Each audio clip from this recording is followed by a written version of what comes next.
প্রিয় দর্শক, আপনাদের প্রত্যেককে স্বাগত জানাচ্ছি বাংলা ভিশনের নিয়মিত আয়োজন যে কথা বলতে চাই অনুষ্ঠানে। আপনাদের সঙ্গে আছি আমি জাহাঙ্গীর আকন্দ। আমার সঙ্গে আলোচনার জন্য স্টুডিওতে উপস্থিত আছেন ডাক্তার তৌহিদুর রহমান আউয়াল, সহসভাপতি জাতীয়তাবাদী ছাত্রদল কেন্দ্রীয় সংসদ, এবং জাহিদ আহসান, সভাপতি জাতীয় ছাত্রশক্তি। আপনাদের দুজনকেই স্বাগত জানাচ্ছি। দর্শক, আজ আমরা আলোচনা করব সমসাময়িক নানা বিষয় নিয়ে। আলোচনাটা শুরু করতে চাই ডাক্তার তৌহিদুর রহমান আউয়ালকে দিয়ে। ডাক্তার আউয়াল, আপনাদের কাছে যাচ্ছি। সেটি হচ্ছে যে আগামীকাল থেকে জাতীয় সংসদের বাজেট অধিবেশন শুরু হতে যাচ্ছে এবং এটি হচ্ছে বিএনপির সরকারের নতুন সরকারের প্রথম বাজেট। তো এই বাজেট জনগণের প্রত্যাশা কতটা পূরণ করবে? ধন্যবাদ আপনাকে। এই বাজেটটা খুবই চ্যালেঞ্জিং, কারণ আমরা যেসব ফ্যাসিস্ট লীগের আমলে মেগা প্রকল্প যেভাবে আসলে বাজেটে লুটপাট হয়েছে, সেই জায়গা থেকে এখন ওইটা লাগাম টেনে ধরা এবং ভবিষ্যতে আমাদের যে লোনগুলো আছে ওয়ার্ল্ড ব্যাংক বাকি যেসব জায়গায় আইএমএফ বা যেসব জায়গায় লোন আছে এগুলোও শিথিল কিভাবে করা যায়। যে ওরা তো লোন নিয়ে আমাদের সকল কিছু আমাদের কাঁধে এসে পড়তেছে, বিএনপি সরকারের কাঁধে এসে, কারণ আপনার ভর্তুকি আপনার দেওয়া লাগতেছে। ওই প্রজেক্টে যে লুটপাট হয়েছে আগের বার বা আগের গভর্নমেন্টের আমলে, ফ্যাসিস্টের আমলে, কিন্তু ওগুলোর ভুক্তভোগী এখন ওইটা লেনদেনিং হবে। তো বাজেটের যেটা আপাতত যেটা জানা গেছে সেটা হলো 9,30,000 কোটি টাকার বাজেট প্রস্তাবনা আসবে। আর এখানে মূল ইয়াটা হলো রাজস্ব বোর্ড, এনবিআর এর মাধ্যমে হচ্ছে এটা মূলত বড় অংশটা এখান থেকে আমাদের আয় হবে, রাজস্ব আয় যেটাকে বলি। আর আমাদের হচ্ছে এই জায়গায় সব ডিজিটাল করা হবে এইবার থেকে, কেউ যাতে কর ফাঁকি না দেয়।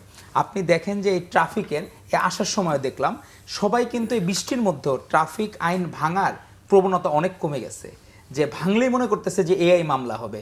তো এরকম কর ফাঁকি দেওয়ার প্রবণতাটাও এটা কিভাবে দূর করা যায় এবং সবাই যাতে দেশটাকে নিজের মনে করে। কারণ এই কর ফাঁকি দেওয়ার প্রবণতার কারণেই অনেকে দেখা গেল তাদের বিভিন্ন লয়ার থাকে, ইনকাম ট্যাক্স লয়ার, তারা তাদেরকে ম্যানেজ করে দেখা গেল যে কারো ইনকাম ট্যাক্স দেওয়ার কথা হলো 5 লাখ, সে দিচ্ছে 5,000। তো এই যে 4,95,000 টাকা সে দেখা গেল তার ওই লয়ারকে 10,000 বা 15,000 টাকার ঘুষ দিয়ে সে ম্যানেজ করে ফেলতেছে।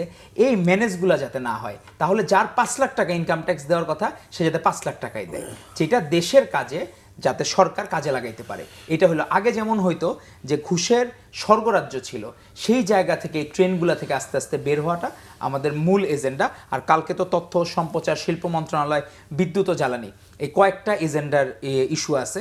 তো সেই জায়গাগুলায় আমাদেরকে মনে হয় যে অবশ্যই ডিবেট হওয়া দরকার, যে প্রত্যেকটা জায়গায় যে কোন খাতে খরচ হবে, কিভাবে হবে।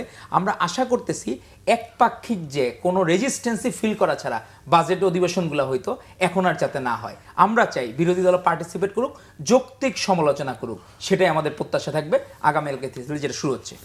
জি, জাহিদ হাসান, আপনার কাছে আসছি। সেটি হচ্ছে যে এবার যে বাজেট সেটি হচ্ছে যে 9,30,000 কোটি টাকার উপরে। তো গত বছর যেটি ছিল 7,90,000 কোটি টাকা, প্রায় 1,500 কোটি টাকা বেশি। তো এই যে এবার যে বাজেট নিয়ে বাস্তবায়ন নিয়ে কতটা চ্যালেঞ্জ হবে? জি, ধন্যবাদ আপনাকে। আমি বাজেটের দীর্ঘ আলোচনার মধ্যে শুধু দুইটা জায়গাতে কথা বলতে চাই। প্রথমত কথা বলতে চাই, আমরা আশা রাখছি যে বিএনপির এটা প্রথম বাজেট, তারা এই বাজেটের মাধ্যমে যেটা তৌহিদ ভাইও বললেন যে আগে মেগা প্রজেক্টের নাম করে যে চুরি করার, লুটপাট করার একটা মহা রাজ্য দেখা যায়, তো সেটা বিএনপি সরকার করবেন, এটা আমরা বিএনপির প্রতি আশা রাখি। একই সঙ্গে আমরা যেটা দেখলাম, ঋণের কথা যখন আসে, বিএনপি গত 3 মাসে এবারে 31,000 কোটি টাকা ঋণ করেছেন। আওয়ামী লীগ আমলে একটা বিশাল ঋণ আমাদের বয়ে বেড়াইতে হয়। আওয়ামী লীগ এই মেগা প্রজেক্টের নাম দিয়ে দেশকে একটা ঋণগ্রস্ত দেশের দিকে নিয়ে গেছে। কিন্তু বিএনপিও দেখেছি এই ক্ষমতা আসার 3 মাসের মধ্যে তারা প্রায় 31,000 কোটি টাকা তারা ঋণ করেছেন। এটা একটা ব্যাপার, যাতে এইরকম করে আবার আরেকবার আমরা ঋণগ্রস্ত দেশ না হয়ে যাই। দ্বিতীয়ত, আমরা দেখলাম যে জিনিসপত্রের দাম ধীরে ধীরে বাড়ছে। আমরা যে গ্যাস ব্যবহার করি সেই গ্যাসের দাম বেড়েছে, আমরা যে তেল পোড়াই সেই তেলের দাম বাড়ছে।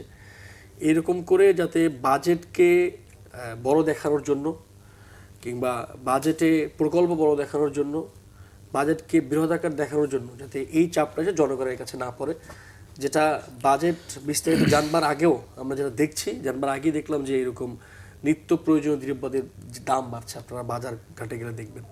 এটা যাতে না হয়, এটা যাতে বাজেটের মধ্যে কমায় নিয়ে আসে, সেটা আমরা আহ্বান জানাবো। একই সঙ্গে আমি একজন শিক্ষার্থী হিসেবে প্রত্যাশা করব, বাংলাদেশের শিক্ষা খাতে বাজেটের যে বেহাল দশা আমরা দেখেছি, অন্ততপক্ষে গত 17 বছর আওয়ামী লীগ আমলে, সেইটা এইবার আর হবে না। ইন্টারিম গভর্নমেন্টের সময় সেটা খুবই কম মার্জিনে কমে এসেছিল, কিন্তু আমরা আশা করব যে বিএনপি সরকার শিক্ষা খাতে বাজেটের দিকে একটা স্পেশাল নজর দিবে। যেমন আমরা যেটা দেখি পৃথিবীতে যেটা স্ট্যান্ডার্ড, যে জিডিপির 4 to 6% কমপক্ষে শিক্ষা খাতে বাজেট থাকতে হয়।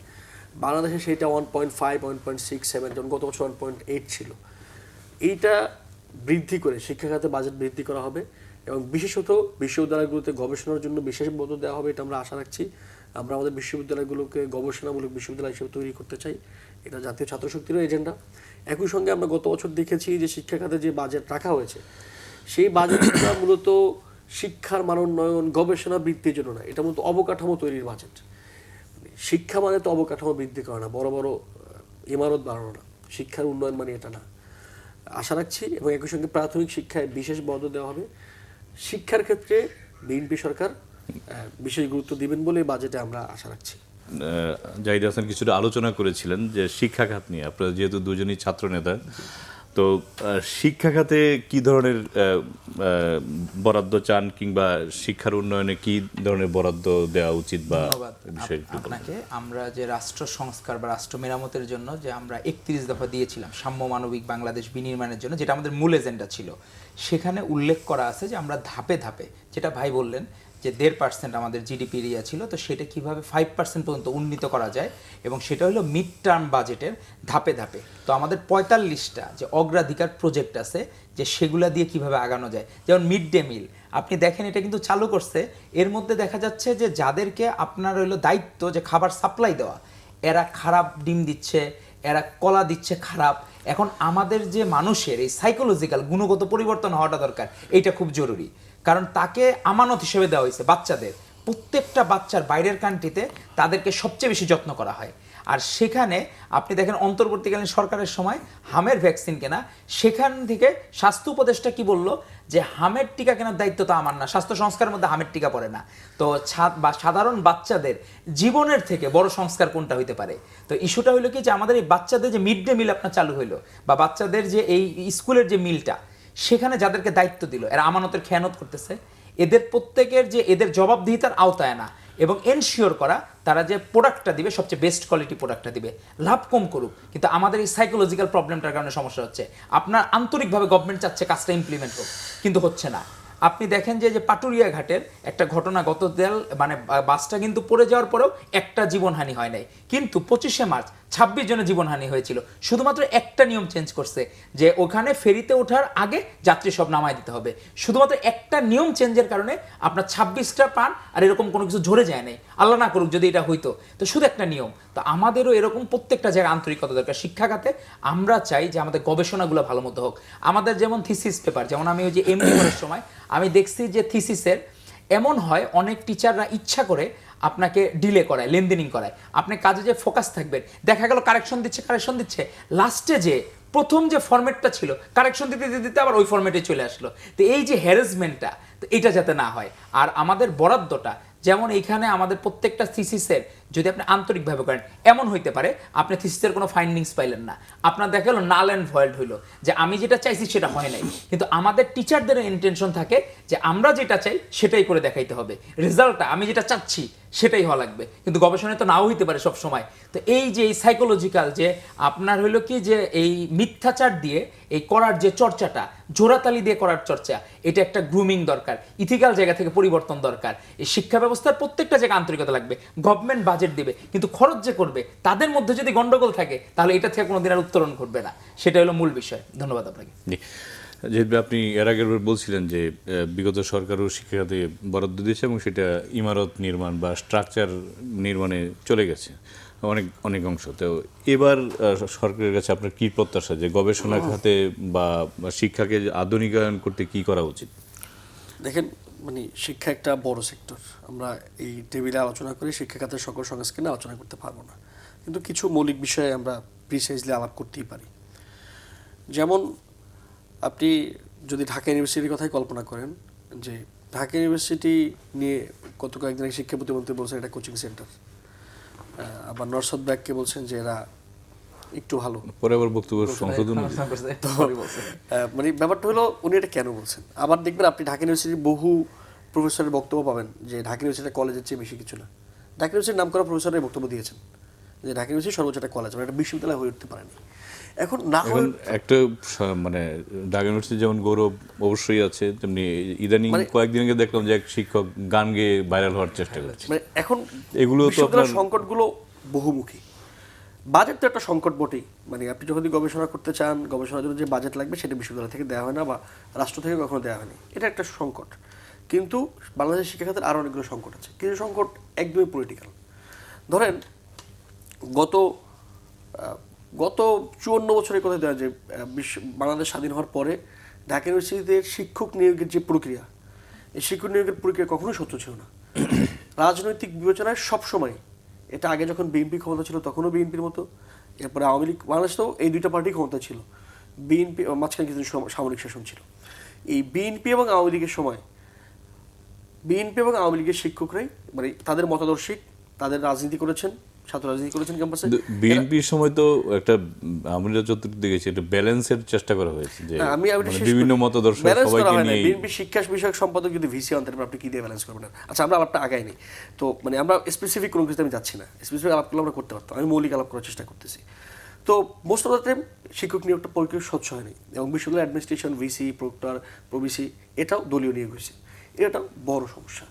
এখন আপনি এই সমস্যার সমাধান করতে পারবেন কখন? না, আমার একটু আপনি যে বললেন যে দলীয় নিয়োগ হয়েছে, দলের মধ্যে কি মেধাবীরা থাকতে পারে? হ্যাঁ, এই আলাপটাকে আমি এখানে আসতেছি যে দলের মধ্যে মেধাবীরা থাকতে পারে, আবার কখনোই দলের বাইরেও মেধাবীরা থাকতে পারে না। মানে আপনি এই প্রশ্নের একটা উল্টা প্রশ্ন কিন্তু আছে যে আপনি দেখেন যে বিএনপি আওয়ামী লীগ আমলে দুইটা আমলেই আপনারা এই কোশ্চেন দিয়ে সবসময় বলেছেন, সবসময় জায়েজ করবার চেষ্টা করা হয়েছে যে যারা দলীয় ভিসি হন তারা মেধাবী, কিন্তু যারা কোনো দল করেন না, কোনো মত করেন না, কোনো পলিটিক্যাল এফিলিয়েশন নেই, তাদের মধ্যে কেউ মেধাবী ছিল না। মানে শিক্ষকরা তো সরাসরি দল করে না, তারা তো মানে পেশাজীবী হিসেবে যেটা করা দরকার। এখন যদি নীল দলকে বলেন আওয়ামী লীগ না বা সাদা দলকে বলেন বিএনপি না, তাইলে তো এটা আলোচনার টেবিল হতে হয় না। সাদা দল কি বিএনপি এফিলিয়েটেড না? আবার ধরেন আমাদের ঢাকা ইউনিভার্সিটির ভিসি স্যার বিএনপি শিক্ষা বিষয়ক সম্পাদক, তার এটা এফিলিয়েশন না?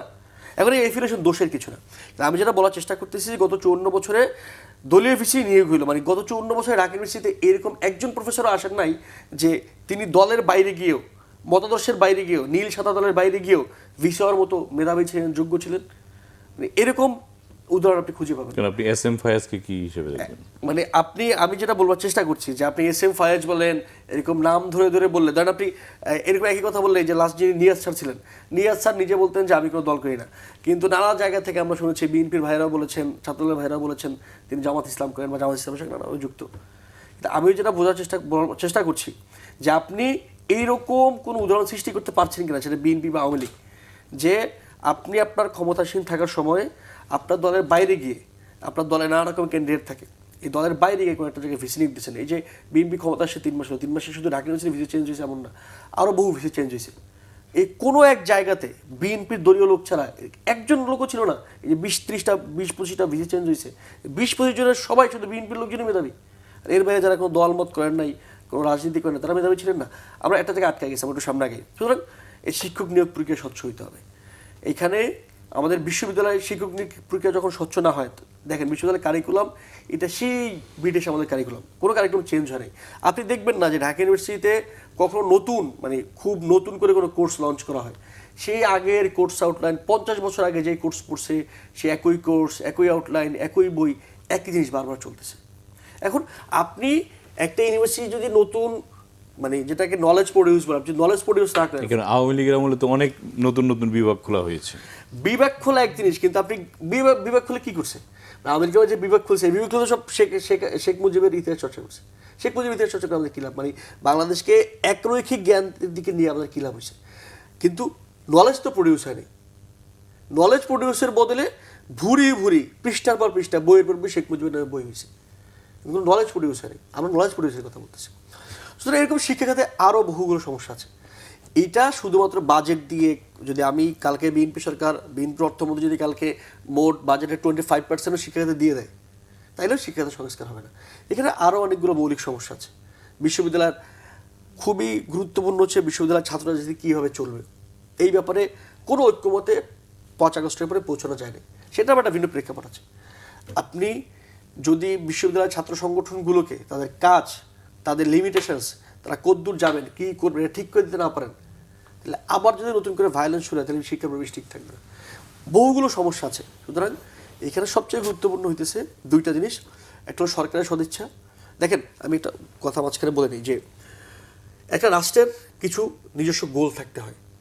সরকার বদলাবে, শাসক বদলাবে, সরকারের পর সরকার আসবে, কিন্তু এই গোল সবসময় মৌলিক থাকে যে আমরা একটা রাষ্ট্র হিসেবে, একটা জাতি হিসেবে অ্যাচিভ করতে চাই। আজকে বিএনপি ক্ষমতায়, কালকে এনসিপি আসবে, পরের দিন জামাত আসবে, বা হুয়েভার যে আসুক, এই গোল নির্দিষ্ট জায়গায় থাকবে। যে আসবে সেই গোলের জন্য কাজ করবে। ফলত আমি যেটা বলবার চেষ্টা করতেছি সেটা হচ্ছে যে সরকারের সদিচ্ছা দরকার। একই সঙ্গে বিশ্ববিদ্যালয়ে যারা নানা রকম স্টেক হোল্ডার্স আছেন, তাদেরও নিজেদের স্বার্থের বাইরে গিয়ে চিন্তা করতে হবে কিভাবে শিক্ষার মান উন্নয়ন করা যায়।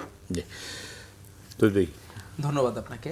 আমার ভাই তো মানে বললো অনেক কিছু, কিন্তু ডুয়েটের বিষয়টা যদি স্পেসিফিক আমি একটা স্যাম্পল কেস হিসেবে নেই, ডুয়েটের যে ভিসি হয়েছেন তার বাবাও ছিলেন বুয়েটের ভিসি, আর এই সবগুলা ভিসির মধ্যে সবচেয়ে বেশি জার্নাল তার, পাবলিকেশন তার।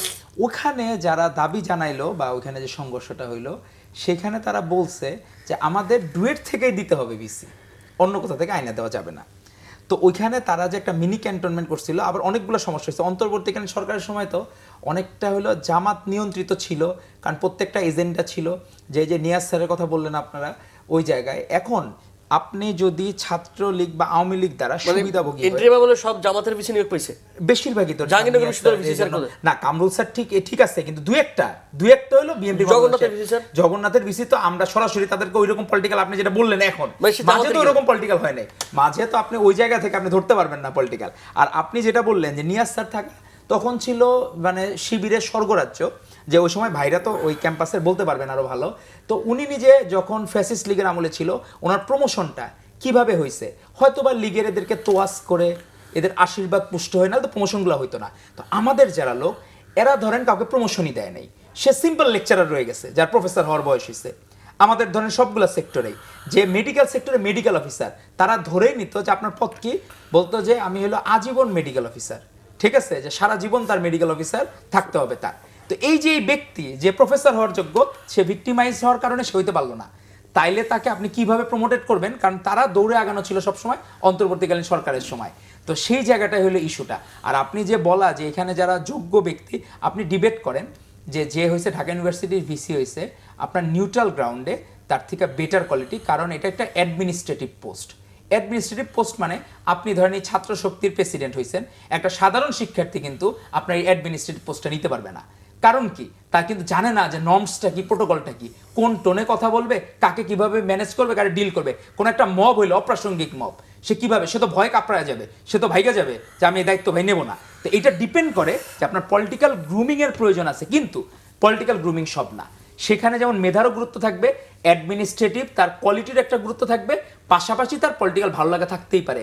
আপনি দেখেন এই যে আজকে একটা জায়গায় শামিমা ম্যাডামের সাথে দেখা হলো জাহাঙ্গীরনগর ইউনিভার্সিটি, যিনি প্রথম ফ্যাসিস্ট হাসিনার ছবি নামায় রাখছিল জাহাঙ্গীরনগর ইউনিভার্সিটিতে প্রথম ওই সময়। তো আমাদের স্ফুলিঙ্গ ছড়াইছে, কিন্তু এই ম্যাডাম তো কোনোদিন বলে নাই যে আমাকে এই প্রতিদান স্বরূপ ভিসি দেন, উনি নিজে বলে নাই। উনি বরঞ্চ বলছেন যে যারা ভিসি হয়েছে আমাদের ভালো হয়েছে। ওনারা নিজেরা যখন দেখছেন অন্যায় হয়েছে, নাহরিন আপা সহ বাকিরা এরা কিন্তু পদত্যাগ করছেন ওই জায়গা থেকে। যে ওই নির্বাচনের সময় যারা দেখছেন যে জটিলতা, ওইখানকার তো দেখা গেছে যে প্রক্টর একটা মতাদর্শের, কিন্তু সমস্যা হলো ভাই এদেরকে সর্ট আউট করা যায় না। এরা সরাসরি যে আপনার নাম কি, দেখা গেলো প্রত্যেকের একটা ছদ্মনাম থাকে, আপনি হ্যাঁ নাম আপনি জিজ্ঞেস করবেন, যে হ্যাঁ করবেন যে জেনুইন নামটা বলবে না। যেমন আমার নাম আওয়াল, দেখা গেল যে শিবির করে, তার আওয়ালের বাইরে 50টা নাম আছে, বিভিন্ন এলাকায় তারা বিভিন্ন নামে চিনে। গন্ডগোলটা হলে এই জায়গায় হয়। আপনি প্রকাশ্য করেন যে ভাই যেমন আমাদের বললো ভিসি আমাদের, আমরা তো ডিনাই করতে পারবো না, কারণ তার একটা মতাদর্শ আছে। তো জামাতের যে নিয়াজ স্যার, আপনি গোপনে সে ফজরের নামাজ পড়া সে সাধারণ শিক্ষার্থীদেরকে দিনের দাওয়াত দিত, এই যে এখন মাঝেও হলে এক এক দিন নামাজ পড়তো, তাহলে এটা আপনি কিভাবে ব্যাখ্যা দিবেন? এই দিনের দাওয়াতটা এটা যদি জামাতে ইসলামের পক্ষে যায়, সে বলতেছে কোনো ডকুমেন্টের তার কোনো পদ নাই, তো আপনি এই জায়গায় কিভাবে ডিফাইন করবেন যে সে জামাতের ভিত্তি ছিল কিনা? এটা তো আপনি ডিফাইনও করতে পারতেছেন না, কিন্তু সে পারপাস সার্ভ করছে একটা নির্দিষ্ট গোষ্ঠীর। প্রত্যেকদিন ফজর নামাজে ভাইরা হয়তো বা যে হলে যারা আছে তারাই আমাদেরকে বলছে যে প্রত্যেকদিন ফজর নামাজে সে হেঁটে হেঁটে সব এক একটা হলে নামাজ পড়তো, আর সে দিনের দাওয়াত দিত। তো দিনের দাওয়াত নিশ্চয়ই জামাত ইসলামের পক্ষে যেত না, দিনের দাওয়াত শুধু জামাত ইসলামের না। আপনি ইসলামরে একটা জায়গায় ইসলামরে জামাতের কাছে বর্গা দিন।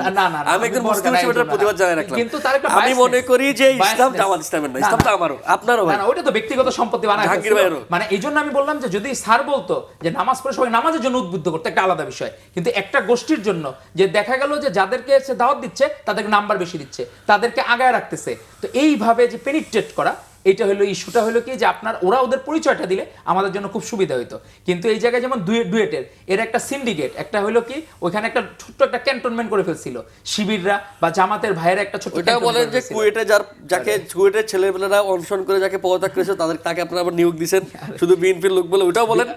আচ্ছা, কুয়েটে গেছেন, কুয়েটে কেন যান না? এখন আপনারা বিরোধী দলে আছেন, আপনারা যে স্বৈরাচার হবেন না এর গ্যারান্টি কি? আপনার দেখলাম এক সেটা ভাই, আমরা ক্ষমতায় গেলে ওইটাই না, আপনার দেখলাম হাসনাত আব্দুল্লাহ সে হলো খেজুরের হিসাব দেয়, অঙ্ক কইসা দেয়, কিন্তু যখন দেখলাম বসুন্ধরার সাথে একটা আসলো, তার একটা প্রেস রিলিজ আসলো, বসুন্ধরার সাথে একটা প্রেস রিলিজ আপনার দেখেন, হ্যাঁ আমি দেখছি, কি ওইটা? ওইটা হলো তাকে বলছে যে আপনাকে সৌজন্য উপহার, তো সৌজন্য উপহার আর কাউরে দিল না, উপহার না, সৌজন্য হিসাবে ওটা দাও দিছে ইফতার করার জন্য, যে চাইলে নিতে পারে, হাসপাতাল নিছে। হ্যাঁ, ওইটা হলো ওই জায়গাটায় কেন বের হইলো ইস্যুটা নিছে কিনা? ওনাদের আপনাদের প্রোগ্রাম হয় না আইসিসিবি তে? না, আপনাদের ওখানে প্রোগ্রাম হয় না? কোনো প্রোগ্রাম হয় না, ছাত্রছাত্রীর কোনো প্রোগ্রাম হয় না। আপনি দেখেন কোন প্রোগ্রাম হয়েছে? এখানে হলো প্রোগ্রামটা দাওয়াতটা দিছিল, তো এটা তো আপনি দেখেন আপনাদের 300 এমপি সবাইকে পাঠাইছে যে আপনাকে, এটা তো আমাদেরটা বের হয় না, হাসনাত আব্দুল্লাহ বেগানো বের হইলো, আর আপনি দেখেন সবারটা সৌজন্য বের হইছে। আপনি দেখেন, আমি চ্যালেঞ্জ করলাম অন রেকর্ড যে আপনাদের 300 জন, আপনাদের 212-13 জন এমপি এবং যারা পরবর্তীতে মহিলা এমপি হয়েছেন, এদের প্রত্যেককে বসুন্ধরা অভিনন্দন জানায়, তার বাড়িতে চিঠি পাঠিয়েছে। আর হলো হান্নান মাসুদ যে ওই যে রাস্তা পারাপারের জন্য যে দালালের দায়িত্ব নিছিল, ওটার কি হবে? যে ওই যে 1.5 কোটি টাকা 3 কোটি টাকার যে আমাদের একটা ছাত্র দলের যে দাবি করলো, যে ওটা তো এখন ব্যাখ্যা দিতে পারলো না, তো এই যে দালালির যে দায়িত্ব, আমি এখন দাবি করলাম যে বিএনপির মহাসচিব মির্জা ফখরুল ইসলাম এই এখন আমরা দাবি করলাম আপনার সামনে, এখানে উপস্থাপক ভাই আছেন, যে ফখরুল ইসলাম আলমগীর সাহেব আওয়ামী লীগের একজন এমপি কে বর্ডার পার করার জন্য 5 কোটি টাকা দাবি করছেন।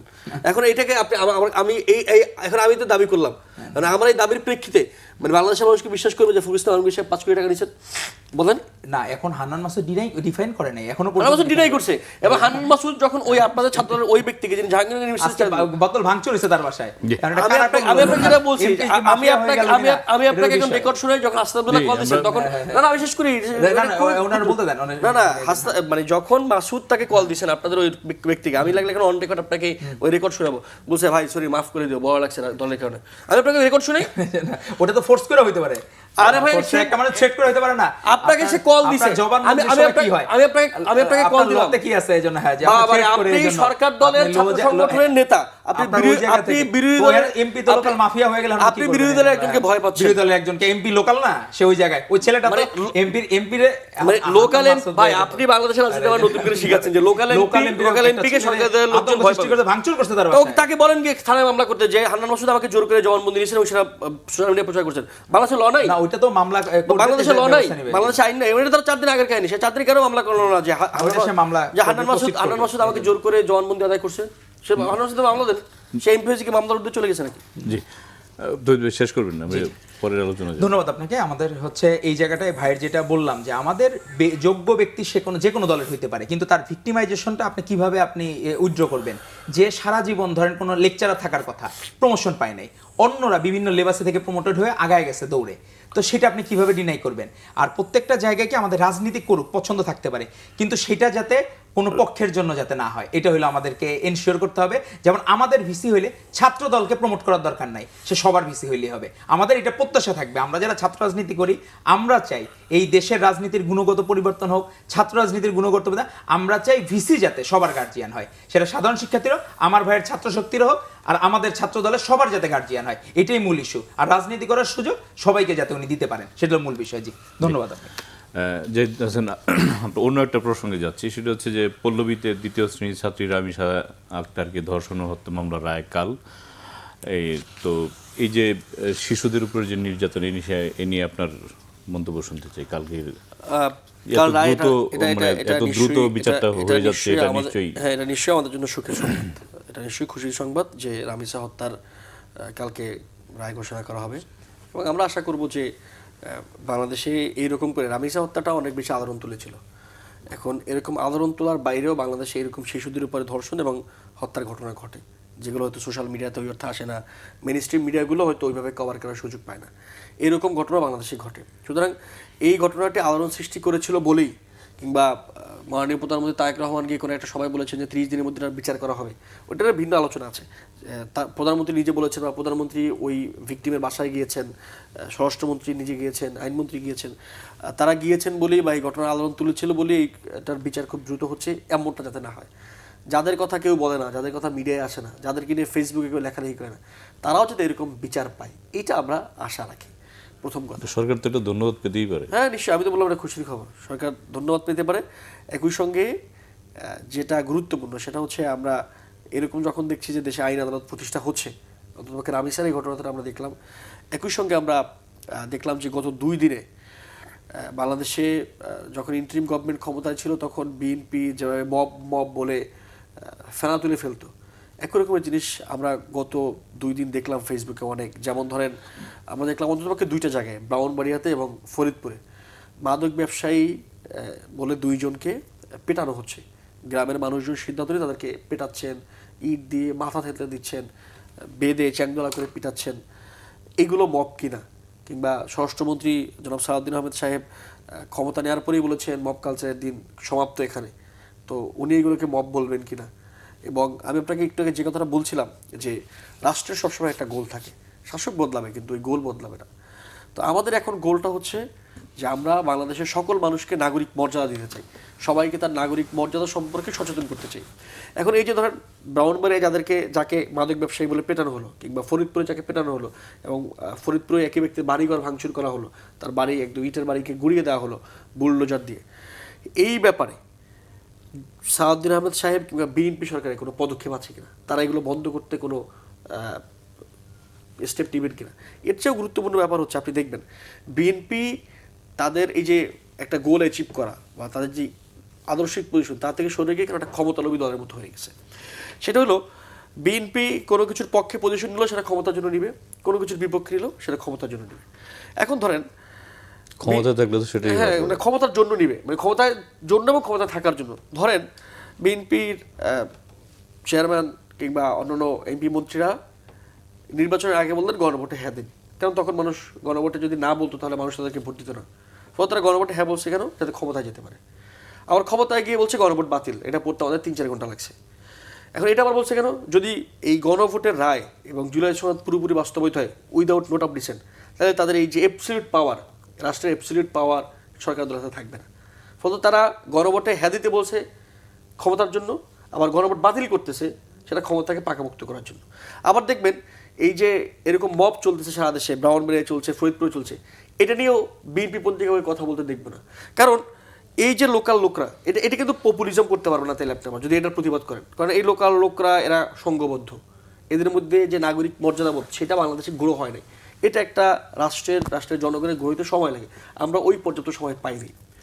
তো দেখবেন এর বিরুদ্ধে আবার বিএনপি কোনো পজিশন নেবে না, কারণ সামনে লোকাল ইলেকশন, যদি এরা তার বিপক্ষে চলে যায় তাহলে সে মেম্বার হইতে পারবে না, চেয়ারম্যান হইতে পারবে না, উপজেলা চেয়ারম্যান হইতে পারবে না, মেয়র হইতে পারবে না।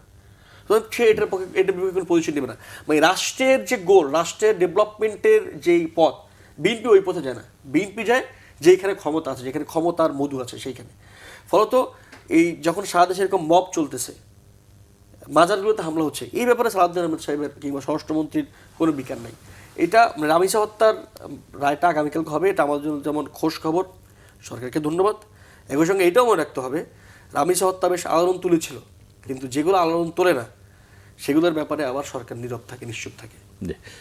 আপনার কাছে যাচ্ছি, কালকে তো রামিসা হত্যার রায় দেওয়া হবে, তো এই বিষয়ে আপনার মন্তব্য শুনতে চাই। যে অল্প সময়ে গণভোটের বিষয়টা, কারণ নোট অফ ডিসেন্ট যে ওয়ার্ডটা ছিল সেটার মানে হচ্ছে যেই দল জনগণের ভোটে ম্যান্ডেট লাভ করবে তারা ওইটার পক্ষে, ওইটা মানে যারা যে দায়িত্ব লাভ করবে, এটা জামাত ইসলামের অনেক নোট অফ ডিসেন্ট ছিল, ভাইদেরও এনসিপি নোট অফ ডিসেন্ট, তারা যদি ক্ষমতায় যেত তারা চাইলে ওগুলো ইমপ্লিমেন্ট করতে পারতো। নোট অফ ডিসেন্ট মানে আপনার কাছে মনে হয়েছে যে আমরা এটা মানতে পারবো না বিষয়টা, বা এটা মানলে জনগণের সাথে বেইমানি করা হবে, তো আমরা যেগুলোতে নোট অফ ডিসেন্ট দিছি সেটার ব্যাপারে তো এখন ওইখানে লেখা আছে স্পষ্ট।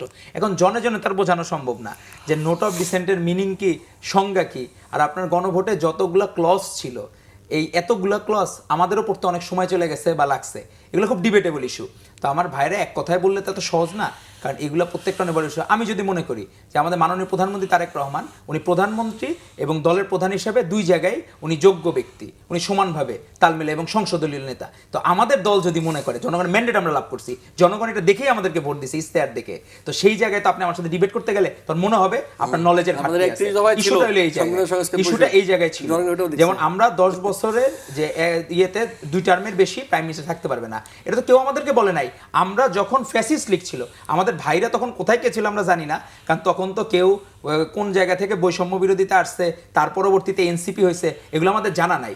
আন্দোলনের ভাষা অনেকের ঠিক ছিল, কিন্তু অনেকে ছাত্রলীগ করাও ছিল। এখন তারা তাদের জ্ঞান বুদ্ধির উদয় হয়েছিল দেখে বৈষম্য বিরোধী আন্দোলনে আসছিল, তাছাড়া কিন্তু তারা জানতাম না, অনেকের ব্যাকগ্রাউন্ডে জানি না যে কারা কি করে আসছে। আর আপনি যেটা বললেন রামিসা হত্যার বিচারটা এত দ্রুত যে কার্যকর হওয়া, এবং স্বয়ং প্রধানমন্ত্রী রামিসাদের বাসায় যে তার বাবার ওইখানে গেছিলাম, এটা খুবই অমানবিক এইটা ঘটনা। তবে এটা আমাদের সামাজিকতার অবক্ষয় আপনাকে বলতে হবে যে কি ধরনের পারভার্সন হইলে একটা 2 বছরের বাচ্চার প্রতি সে ক্ষোভ বা পাশবিক নির্যাতন, এটা আসলে আমাদের বলতে হবে যে আমাদের সেই সামাজিকতা, যে আগে যে একটা শ্রদ্ধাবোধের জায়গা, এখন তো ধরেন আমরা বিভিন্ন উপন্যাস বা লিটারেচারে যেরকম পড়তাম যে একটা বাচ্চাকে কিভাবে একটা সিনিয়র সিটিজেন তাকে ধরতেছে, তাকে কিভাবে টাচ করতেছে, এটা ব্যাড টাচ কিনা, এগুলোর ডিমার্কেশন লাইন আমাদের ঠিক করতে হবে। আমাদের প্রত্যেকটা জায়গায় সাইকিয়াট্রিক পেশেন্ট কিনা সাইকিয়াট্রিক ইভালুয়েশনও দরকার। আর এদের এই জায়গাগুলোতে এই বাচ্চাদেরও নিরাপদ রাখার জন্য এখন মনে হচ্ছে যে বাচ্চারা নিজের ঘরেও নিরাপদ না, কারণ যে ঘটনা রামিসার সাথে ঘটছে পাশের ফ্ল্যাটেই এই বর্বর এই যে যার কালকে আশা করি যে আমাদের মাননীয় প্রধানমন্ত্রী বলেছেন তার সর্বোচ্চ বিচার নিশ্চিত হবে, তো সেই বর্বর ব্যক্তি পাশের ফ্ল্যাটে থাকতো এবং আঙ্কেল বলে ডাকতো। কি এক অবাক করার বিষয়, আমরা ঈদের দিন গিয়েছিলাম তার বাসায়, যে এই বর্বর কুলাঙ্গার তাকেও আঙ্কেল বলতো এই রামিসা, কারণ কার মনের ভিতর কি। তো এই সামাজিকতার আমাদের পরিবর্তনটা দরকার প্রত্যেকটা জায়গার রুট লেভেলে। এটা গভর্নমেন্ট তো ঘরে ঘরে যে পাহারা দেওয়া সম্ভব না, কিন্তু সামাজিকভাবে আমাদের অবক্ষয়গুলো দূর করা দরকার, যে কার জায়গা থেকে কতটুকু লিমিটেশন থাকা দরকার, কি করা দরকার, কাকে আপনি কতটুকু কার ঘরে এক্সেস দিবেন, অ্যালাউ করবেন, এই জায়গাগুলোতে আমাদের সলভ করা দরকার, যেটা আমাদের আবার সেই শুরু থেকে সামাজিকতার সেই জায়গাতে আনা দরকার। এটা আমাদের মনে হয় মূল বিষয়। এটা একটা সামাজিক সচেতনতা এবং সামাজিক আন্দোলন গড়ে ওঠা দরকার, যাতে এই ধরনের রামিসার মতো আর কেউ যাতে এরকম নির্যাতন এবং হত্যার শিকার না হয়। ধন্যবাদ। সচেতনতার কথা বলছিলেন, তো আমরা যেটা দেখি যে এরকম ঘটনা যখনই ঘটে তখন মাদকাসক্তির একটা কথা চলে আসে এবং দেখা যায় যে অনেক সময় অপরাধীরা মাদকাসক্ত ছিল। তো এখন দেশকে মাদক মুক্ত করতে কিংবা দূর করতে সরকারের আরও কি পদক্ষেপ নেওয়া উচিত বা কি করা উচিত? সরকার কি করবেন এটা সরকারের নিশ্চয়ই পলিসি আছে, আমরা সরকারকে নানাভাবে সাজেশন দিতে পারি। মাদকাসক্তির জন্য 2টা ব্যাপার জরুরি, একটা হচ্ছে যারা মাদকাসক্ত এবং যারা এই মাদকের ব্যবসাপাতি করেন, এদের বাংলাদেশের যে প্রচলিত আইন সে আইনে বিচার নিশ্চিত করা। আমরা দেখছি যে যেমন আমি 2021 সালে একবার জেলে গিয়েছিলাম ছাত্রলীগের মামলায়, তখন আমরা যেটা দেখছি যে যারা মাদকের ব্যবসাপাতি করেন, যারা এই ডিলিংগুলো করেন, তাদের কাছে জেল হচ্ছে একটা হানিমুনের মতো, যে গেলাম একটু ঘুরলাম ফিরলাম চলে আসলাম। মানে এইটা যে সে একটা অপরাধের ফলে জেলে গেছেন এবং তার যে অপরাধটা থেকে সরে আসা উচিত, এরকম কোনো কাউন্সিলিং হয় না। মানে ও যদি ছোট ডিলার হিসেবে জেলে যায়, ও একটা বড় ডিলার হয়ে জেল থেকে বেরিয়ে আসে। কিন্তু এই জেল মূলত একটা সংশোধনাগার, যে আপনি একজন মাদকাসক্ত কিংবা একজন মাদক সেবী অথবা মাদক ব্যবসায়ীকে ধরে নিয়ে যাচ্ছেন, কিন্তু আপনার জেলে তার জন্য কোনো সংশোধনের ব্যবস্থা নাই যাতে সেই পথ থেকে ফিরে আসে, তাহলে এইটা দিয়ে কোনো লাভ নেই। মানে তাহলে সে ছোট ডিলার হয়ে ঢুকে বড় ডিলার হয়ে বের হয়। এটা গুরুত্বপূর্ণ যে যেমন করে বাংলাদেশের প্রচলিত আইনে বিচার নিশ্চিত করতে হবে, একই সঙ্গে এদেরকে কীভাবে রিহ্যাবিলিটেট করা যায় রাষ্ট্রীয় ব্যবস্থায়, এটা গুরুত্বপূর্ণ। আপনি যদি রিহ্যাবিলিটেশনের প্রসেস তৈরি করতে না পারেন, সংশোধনের প্রসেস তৈরি করতে না পারেন, তাইলে এদেরকে আপনি কখনোই মাদক সেবন কিংবা মাদক বিতরণ থেকে বিরত রাখতে পারবেন না। জি, তো যদি আপনার কাছে আসছি যে অন্য একটা প্রসঙ্গ, সেটা হচ্ছে যে বেশ কদিন ধরেই বিশেষ করে পশ্চিমবঙ্গে বিজেপি সরকার ক্ষমতায় আসার পর থেকেই বিভিন্ন পয়েন্টে সীমান্তের পুশ ইনের চেষ্টা করা হচ্ছে। গতকালকেও নওগাঁ, লালমনিরহাট, চাঁপাইনবাবগঞ্জ সীমান্তের শূন্যরেখা থেকে 78 জনকে ভারতের অভ্যন্তরে ফিরিয়ে নেওয়া হয়েছে। তো এই যে পুশ ইন করে চেষ্টা করা হচ্ছে, এটি আসলে মোকাবেলা করার সরকারের কী ধরনের পদক্ষেপ নেওয়া উচিত? এটা আসলে অনেকবার আপনার এই যে রোহিঙ্গার যে একটা আপনার ইস্যুটা তো বিস্ফোরা হয়ে গেছে বাংলাদেশের জন্য, কারণ আমরা আমাদের নাগরিকদেরকে এখন নাগরিক অধিকার দিতে পারি নাই।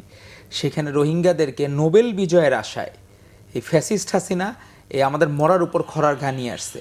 তারা মানুষ, এটা আমরা অবশ্যই মানবিকভাবে দেখব, কিন্তু এই মরার উপর খরার গা এটা আপনার কূটনৈতিক ব্যর্থতা, এটা আপনার মেনে নিতে হবে। আবার বাংলাদেশ দেখেন কূটনৈতিকভাবে একটা ছোট্ট যে অ্যালবিনো জাতের যে মহিষটা, সেটা নিয়ে কিন্তু এবার কূটনীতিতে সফল আমরা। ওটা জবাই হলেও কিন্তু একটা নেগেটিভিটি হইতো যে ডোনাল্ড ট্রাম্প হাইপটা এমনভাবে হয়ে গেছে, মানে স্বয়ং ডোনাল্ড ট্রাম্পে জবাই করতেছে, বিষয়টা এই লেভেলে হাইপ চলে গেছিল। এটা আমরা যেমন যে আমাদের দেশে হিরো আলম হয়, তো ওদের কাছে ওরা খুব ইন্টারেস্টিং কেস হিসেবে নিছে। স্বয়ং ডোনাল্ড ট্রাম্প তার ভেরিফাইড এক্স অ্যাকাউন্টেও এটা আপলোড দিছে, যে নিজে বলছে, অ্যাপ্রিসিয়েট করছে যে আসলেই দেখতে আমার থেকেও স্মার্ট। তো এখন যদি এটা জবাই হইতো ঈদের দিন, তাহলে কিন্তু কূটনীতিতে আমরা পিছিয়ে যেতাম, বেকায়দায় পড়ে যাইতাম। তো সেখান থেকে কিন্তু আমরা সফল কূটনীতিতে। এখন এইখানে রাখা হয়েছে চিড়িয়াখানায়, মানুষজন দেখতেছে। তো এই ছোট ছোট বিষয়। আবার আমাদের জাতিসংঘের এবার যে আমরা সাধারণ অধিবেশনে আমরা যে প্রেসিডেন্ট পাইলাম, এটা সাইপ্রাসের ক্যান্ডিডেটকে হারিয়ে খুব টাফ ফাইট হয়েছে। কিন্তু এটা 99 ভোট আর 91 ভোট কিন্তু ব্যবধান খুব একটা বেশি না, মাত্র 8 ভোটের ব্যবধানে উইন করা। এটা কিন্তু আমাদের জন্য একটা বড় একটা কূটনৈতিক বিজয়, যে আমরা কিন্তু জাতিসংঘের সাধারণ পরিষদের তার কিছু এখতিয়ার আছে, ক্ষমতা আছে, সেটা আমরা হয়তো বা আমাদের দেশের স্বার্থের প্রয়োজনে আমরা ব্যবহার করতে পারবো। তো আমার মনে হয় জাতিসংঘ দিয়ে আমরা আমাদের এই বারবার যে এই জটিলতাটা পশ্চিমবঙ্গে, কারণ এরা তো হয়ে গেছে যে আগের ওই যে আপনার আসামেও এই ধরনের বিড়ম্বনা রয়ে গেছে, এই ধরনের পুরা ইয়াটাই জটিলতা। তো এখন ওই জায়গা থেকে এটা আমাদের কূটনৈতিকভাবে আরও বেশি স্ট্রং যত আমরা হইতে পারবো, তখনই বিষয়গুলো সমাধান করা সম্ভব হবে। আর আমাদের আসলে বন্ধুর পরিমাণ হচ্ছে যে জায়গাটায়, যে আমরা চাইছিলাম যে পশ্চিমবঙ্গে আমাদের বন্ধুসুলভ আচরণ করবে, কিন্তু তারা আসলে কখনোই আমাদের বন্ধুসুলভ আচরণটা করে না। তাদের একটা সাইকোলজিক্যাল একটা প্রবলেম আছে, তারা নিজেদেরকে প্রভু মনে করে, যেটা আমরা কখনোই। আমাদের আপসীন দেশনীতি বেগম খালেদা জিয়া বলেছিলেন যে আমাদের দেশের বাইরে বন্ধু আছে কিন্তু কোনো প্রভু নাই।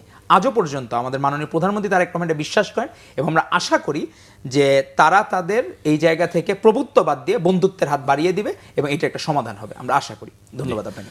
জাহিদ হাসান, আমরা দেখলাম যে বিজেপি অনেক অত্যন্ত সাহসিকতার সাথে এই পুশিন রুখে দিচ্ছে বিভিন্ন সীমান্তে, এবং গ্রামবাসী যারা আছে সীমান্ত এলাকা, তারাও তাদেরকে সহযোগিতা করছে। তো এই সমস্যার থেকে উত্তরানোর কি উপায়? হ্যাঁ, এটা আমরা বিজেপির যে জেস্চার দেখেছি, একই সঙ্গে সীমান্তবর্তী আমাদের নাগরিকদের যে জেস্চার দেখেছি, এটা আমাদের জন্য খুবই গুরুত্বপূর্ণ। এবং বিজেপি বহু বছর পরে যেন তার আসল রূপে ফিরে গেছে, এটা আমাদের মনে হচ্ছে। মানে আমরা যারা এই জেনারেশন খুবই অল্প সময়ের জন্য বিডিআর দেখেছি, খুবই অল্প সময়, একদম ছোটোবেলায়, এরপরে দীর্ঘ সময় দেখেছি যে সীমান্তের বিড়াল হয়েছিল আমাদের বর্ডার গার্ড। সেখান থেকে এখন আমার মনে হচ্ছে যে জেনোয়া, ওই যে আপনার একটা ছবির কথা মনে থাকার কথা, ইন্টারিম গভর্নমেন্টের সময়, যে বিজেপি সদস্যরা দাঁড়িয়ে আছেন বিএসএফের সামনে, পিছনে আবার আমাদের নাগরিকরা হাতে ওই যে ধান কাটার যে অস্ত্র সেটা নিয়ে দাঁড়িয়ে আছেন। মানে বিজেপিও তার জেস্চারে আছেন, নাগরিকরাও সীমান্ত রক্ষার জন্য চেষ্টা করছেন। পুশিন রুখে দেওয়া হচ্ছে, ভালো জেস্চার। একই সঙ্গে আরেকটা ব্যাপার গুরুত্বপূর্ণ, সীমান্তের যে বর্ডার কিলিং হচ্ছে। আপনারা দেখেছেন যে এই বিএনপি সরকার ক্ষমতা, ইন্টারিম গভর্নমেন্টের সময় হয়েছে 1-2টা, বিএনপি সরকার আসার পরে লালমনিরহাটে একাধিক বর্ডার কিলিং হয়েছে, আরও নানা জায়গাতে হয়েছে। বর্ডার কিলিং নিয়ে কাজ করতে হবে আমাদের। এবং বর্ডার কিলিংয়ের ব্যাপারে আমরা স্বরাষ্ট্রমন্ত্রীর যে বক্তব্য দেখলাম, এটা আমাদের জন্য একদিকে যেমন বিজেপির জেস্চার খুব আশা জাগানিয়া, একই সঙ্গে স্বরাষ্ট্রমন্ত্রী বর্ডার কিলিংয়ের যে সংজ্ঞা দিলেন, এইটা মূলত একটা ইন্ডিয়ান সংজ্ঞা। তিনি যেটা দিয়েছেন, এটা বাংলাদেশের সভরেনিটির জন্য ভালো সংজ্ঞা না, এটা খুব ভালো জেস্চার না স্বরাষ্ট্রমন্ত্রী সাহেবের। ফলত এইরকম জেস্চার থেকে বের হয়ে আসতে হবে। বিজেপি যেমন করে একটা বোল্ড অ্যাপ্রোচ দেখাচ্ছে, এগিয়ে অ্যাপ্রোচ সরকার থেকে যাইতে হবে। এবং আমাদের লড়াইটা, মানে আমরা যখন এখানে বসে কথা বলছি এবং আমাদের পশ্চিমবঙ্গে যখন বিজেপি ক্ষমতায় আসছে, তখন আমাদের লড়াইয়ের ময়দান আরও বিস্তৃত হয়ে গেছে। যে আমাদের একই সঙ্গে বিজেপির যে হিন্দুত্ববাদী প্রজেক্ট, যেই প্রজেক্টের একটা অংশ আওয়ামী লীগ, সেই আওয়ামী লীগ ইন্ডিয়াতে বিজেপি যেটা করে, একই জিনিস বাংলাদেশে এসে আওয়ামী লীগ সে একই জিনিস করে। ফলত বিজেপি যখন পশ্চিমবঙ্গে ক্ষমতায়, তখন আওয়ামী লীগ সম্পর্কে আমাদের আরও সচেতন হতে হবে। আমরা খুবই দুঃখের সঙ্গে দেখতেছি, বারবার স্বরাষ্ট্রমন্ত্রীর প্রসঙ্গ আসছেন। আমার মনে হচ্ছে যে পুরো বিএনপি ক্যাবিনেটের মধ্যে একমাত্র সবচেয়ে ব্যর্থ ব্যক্তি হচ্ছে স্বরাষ্ট্রমন্ত্রী। তিনি, আমরা দেখলাম যে বিএনপি সরকার ক্ষমতা আসার পরে ইন্টারিম গভর্নমেন্টের সময় আমরা ছাত্রলীগ আওয়ামী লীগের ওই অর্থে মিছিল দেখি নাই। গতকালকে আপনি দেখছেন নিশ্চয়ই, নোয়াখালীতে এক দীর্ঘ মিছিল হয়েছে, পুলিশ রাস্তা থেকে সরে গেছে আওয়ামী লীগের মিছিল দেখে। কিন্তু একই সঙ্গে আমরা যশোরে দেখেছি যে বিশাল দীর্ঘ মিছিল, পুলিশ নাই, ছাত্রদলের এক নেতা গিয়ে দাঁড়াইছে, ভেঙে গেছে সব ছাত্রদলের একজন নেতা, গুড অ্যাপ্রোচ। কিন্তু পুলিশ দেখেন নোয়াখালীতে মিছিল আসতেছে, পুলিশ সরে গেছে, তাহলে এই পুলিশ দিয়ে আমরা কি করবো? ছাত্রদলের নেতারা যদি দৌড়াই দিতে পারে, ছাত্রশক্তির নেতারা আপনার দেখবেন ডেমরায় ছাত্রশক্তির একজন নেতা একটা বড় মিছিলকে উল্টা দৌড়িয়ে দিচ্ছে, তাহলে এই পুলিশ দিয়ে আমাদের কি লাভ? এবং এই স্বরাষ্ট্রমন্ত্রী দিয়ে আমাদের কি লাভ? স্বরাষ্ট্রমন্ত্রীকে আমরা শুধু আইন পড়াইতে রাখছি নাকি, সংবিধান পড়াইতে রাখছি নাকি? তো এবং এটা শুধু নোয়াখালীতে বা যশোরে নানা জায়গায় আপনি দেখবেন ছাত্রলীগ আওয়ামী লীগের উৎপাত বেড়েছে। ইভেন ঢাকা ইউনিভার্সিটিতে আপনি দেখবেন কয়েকদিন আগে সেই ব্যানার লাগাই চলছে। তো ফলত এই মানে বিএনপিকে, স্বরাষ্ট্রমন্ত্রীকে, আওয়ামী লীগ এবং ছাত্রলীগের ব্যাপারে সচেতন হতে হবে। আমরা শেষ করবো, যদি 10 সেকেন্ডে কিছু বলতে চান বলতে। ধন্যবাদ আপনাকে। এই ফুটবল ওয়ার্ল্ড কাপ নিয়ে দেখলাম যে এক হইলো ফ্যাসিস্টের দোসর এক ডাক্তার, সে দিছে আর্জেন্টিনা জার্সি পরে আসলে অর্ধেক ফিতে সে ট্রিটমেন্ট দিবে। তো কিভাবে মানুষ যে কামব্যাক করার জন্য রাস্তায় আছে আল্লাহ মালুম। নামাজের জানাজায় তোফায়েল আহমেদের দেখলাম ওইটাতে জয় বাংলা স্লোগান দিয়ে করার চেষ্টা করছে, অ্যারেস্ট করছে, আবার এইভাবে খেলাধুলা নিয়েও চলে আসতেছে। তো এক অদ্ভুত বিষয়, সবাইকে সচেতন হওয়া লাগবে আমাদের। ধন্যবাদ আপনাদের দুজনকেই অসংখ্য ধন্যবাদ জানাচ্ছি। আমরা একেবারে শেষ প্রান্তে। প্রিয় দর্শক, আজ এ পর্যন্তই। ভালো থাকবেন, সুস্থ থাকবেন, সেই প্রত্যাশায় আজকের মতো এখানে বিদায় চাইছি। সঙ্গে থাকার জন্য ধন্যবাদ সবাইকে।